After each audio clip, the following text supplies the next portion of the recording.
Binatikos ni Vice President Sara Duterte ang umano'y kawalan ng profesionalismo ni Palace Press Officer Claire Castro sa kanyang mga pampublikong pahayag. Iginiit ni Duterte na kinakatawan ni Castro ang mismong Office of the President at ang Presidente, kaya dapat maging maingat ito sa pananalita. Si Claire Castro is a spokesperson of the President and the Office of the President, or hindi ko alam kung kaninong spokesperson siya.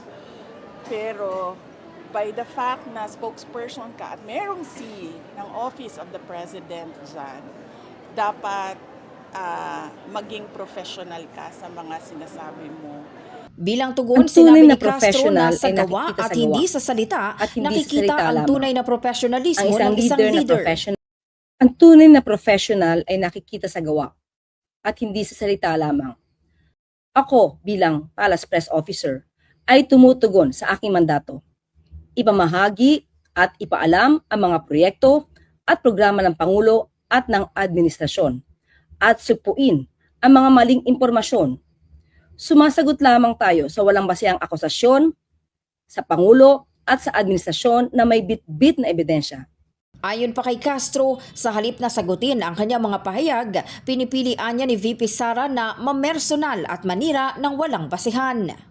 Kapag hindi niya nasasagot ang aking mga nasasabi, magsisimula na siyang mamersonal at manira ng walang basihan. Hindi iyan professional. Pinatudsadahan din nito ang Vice Presidente kung ano ang mga dapat na taglayin ng isang leader. Ang isang leader na professional ay nananatili sa bansa upang mamuno, lalong-lalo na sa oras ng kalamidad. Sumusunod sa batas at hindi gumagamit ng dahas. At humaharap sa mga akusasyon gamit ang malinaw na ebidensya sa halip na pag-iwas o paninira sa administrasyon. Tumutulong sa pag-unlad at hindi nagiging dahilan ng pagbagsak ng pamahalaan. Kung susuriin ang mga pamantayang ito, malaki ang kakulangan ng Vice Presidente sa pagpapakita ng tunay na profesionalismo at pananagutan sa publiko. Nabatid na hindi ito ang unang beses na nagpalitan ng maaanghang na salita ang dalawang opisyal.